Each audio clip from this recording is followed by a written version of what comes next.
আমরা এখন চলে এসেছি লেকে, তাও কত বছর পরে অরিন্দম? 10 বছর।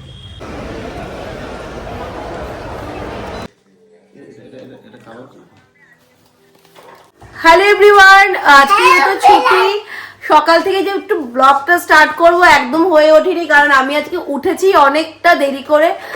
মা এখান থেকে রেস্ট থেকে ডাকছিল, তারপরে আমি উঠেছি। আর ঐক্য আজকে অনেকক্ষণ ঘুমিয়েছে, বাবা আসতে, তো সেই কারণে সকাল থেকে স্টার্ট করতে পারিনি। খাওয়া দাওয়া করে ব্রেকফাস্ট করে তারপরে একটু বেরিয়েছিলাম পাড়া ঘুরতে, ঘুরে টুরে এসছি, বাড়িতে এসছি।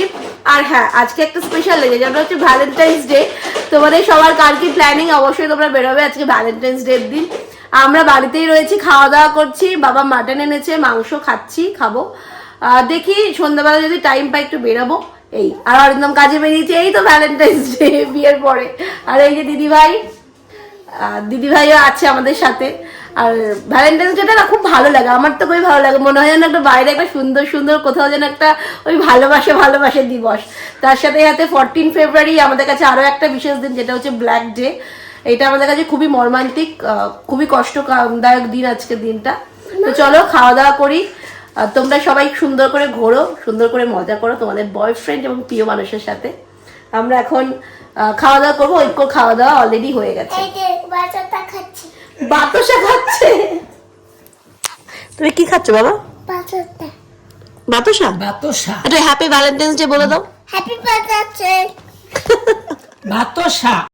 প্রত্যেক বছরের মতো এবছরও কিন্তু আমি অরিন্দমের জন্য ভ্যালেন্টাইন্স ডেতে গিফট কিনতে গেছিলাম লেক মলে। আমি জেনারেলি পারফিউমই দেই অরিন্দমকে, কারণ অরিন্দমকে পারফিউম দিতে আমার খুব ভালো লাগে। জানি অনেকেই তোমরা বলবে হয়তো যে পারফিউম দেয় না, পারফিউম দিলে নাকি রিলেশন খারাপ হয়ে যায়। তবে জানো তো, আমি কিন্তু পারফিউম দিলে কিন্তু আমি ওর কাছ থেকে একটু টাকা নিয়ে নিই, 20 টাকা 30 টাকাও নিয়ে নিই। তো আমি সেরকম ভাবেই কিন্তু ওর জন্য 2টো পারফিউম নিয়ে গেছিলাম। আর অরিন্দমও কিন্তু আমাকে একটা পারফিউম দিয়েছিল। আর সব থেকে বড় কথা কি জানো তো, আমাকে ভ্যালেন্টাইন্স গিফট উপলক্ষে আমাকে কিন্তু অনেক আগে থেকেই একটা জিনিস দিয়ে দিয়েছিল, যেটা আমি চেয়েছিলাম ওর কাছে, সেটাই কিন্তু আমাকে দিয়ে দিয়েছিল। আর সেটা পেয়ে আমি প্রচন্ড খুশি, সেটা তোমাদের সাথে পরে শেয়ার করব। হ্যালো, আমরা এখন চলে এসেছি লেকে, তাও কত বছর পরে অরিন্দম? 10 বছর পরে দেখতে এসেছি লেকটা কেমন রয়েছে, আর লেকে কি অবস্থা সেটা দেখতে এসেছি। তো চলো একটুখানি। লেকের মতনই আছে।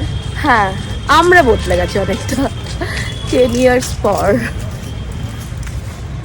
আগে শুধু লেকেই আসতাম আমরা। কেমন লাগছে তোমার এসে লেকে? কেমন লাগছে?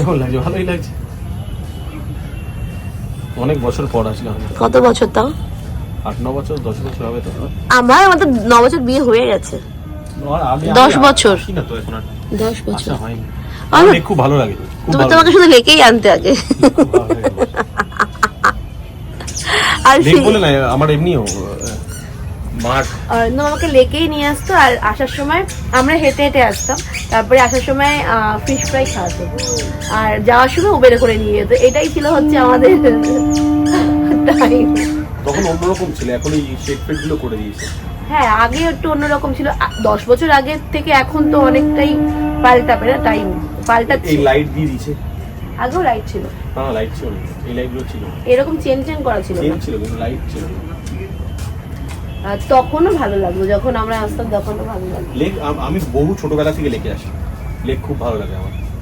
লেকে আগে আমার তবে আমার রবীন্দ্র সরোবর লেকটা ভালো লাগে না, ওটা খুবই মানে আমরা রবীন্দ্র সরোবরই আসতাম, আমাদের পাড়ার ছেলেরা সবাই। আমরা লেকে মনে হয় রবীন্দ্র সরোবরে একবার এসেছি, আমরা এইখানেই বারবার এসেছি, তাই না? এটা আমার ন্যাচারালি ঠাকুরপুকুর বলছি, ঢাকুরিয়া লেকটা আমার প্রচন্ড ভালো লাগে। একদম ঠান্ডা নিস্তব্ধ, আর এখানকার লোকজন ভালো। এই ঢাকুরিয়া লেকটা অনেকটা দূরে পড়ে আমাদের বাড়ি থেকে, মানে অসনতে অনেক দূরে পড়তো। আমরা ওই রবীন্দ্র সরোবর লেকে আসতাম, প্রচুর ছেলে আসতাম, আমরা একবারে 8-10 জন আসতাম স্নান করতে। খুব ভালো লাগছে, মানে একদম জল পুরো একদম, মানে জানি না ক্যামেরায় কতটা আসছে, বাট একদম খুব স্নিগ্ধ ব্যাপার একটা, পরিষ্কার জল। বাট কাউকে দেখা যাবে না, এখানে এত অন্ধকার না। আমরা এখন উবেরে বসে রয়েছি, মানে উবের করে আমরা এখন বাড়ি যাচ্ছি। কারণ অরিন্দম আজকে যেহেতু সকাল সকাল বেরিয়েছিল কাজে, গাড়ি নিয়ে বেরোয়নি, সে কারণে আমরা উবের করে যাচ্ছি। আমরা মানে বিয়ের আগে আমরা ভ্যালেন্টাইন্স ডে আর এমনি ডেতে উবের করেই বাড়ি যেতাম, তাই না বলো? হ্যাঁ, আমাদের উবের করেই বাড়ি যেত। অরিন্দম কোনোদিন আমাকে অটো করে নিয়ে যেত না, অরিন্দম সবসময় আমাকে উবের করেই বাড়ি নিয়ে যেত। সবাইকে উবের করেই বাড়ি নিয়ে গেছি। সবাই মানে কি? সবাই আমাদের বন্ধু বান্ধব আত্মীয় স্বজন সবাইকে উবের করে, কোনোদিন বলিনি অটোতে চলো বা। তা এখন একটুখানি নেমে একটু মিষ্টি কিনবো ছেলের জন্য আর একটু কিছু খাবার নেবো, মানে সন্ধ্যাবেলা খিদে পেয়ে গেছে। তাহলে মিউ আমরাতে নিই না। হ্যাঁ নেবো, চলো।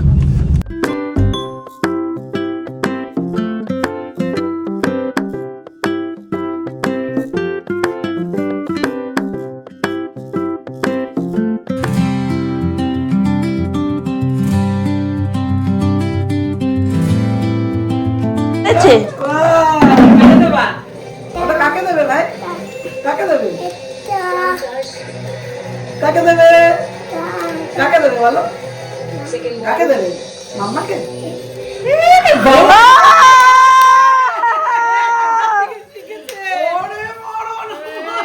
আমি বাড়িতে আসলাম, বাড়িতে এসে ঐক্যর হাতে রোজটা দিলাম। তো ঐক্য সঙ্গে সঙ্গে আমার মাকে দিল, দিদিভাইকে দিল।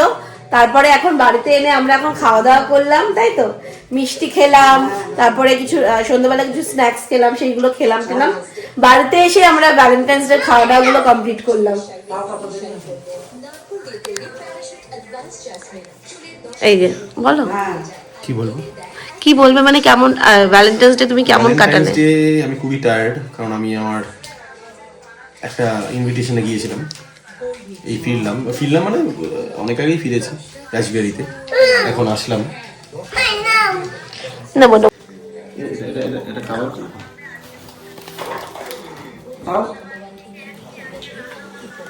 মামা আমি রেখে দাও রেখে দাও রেখে দাও। ফুল এনেছে মা, সকালে এসে গেছে মামার কাছে, সকালে চুল আছে আমার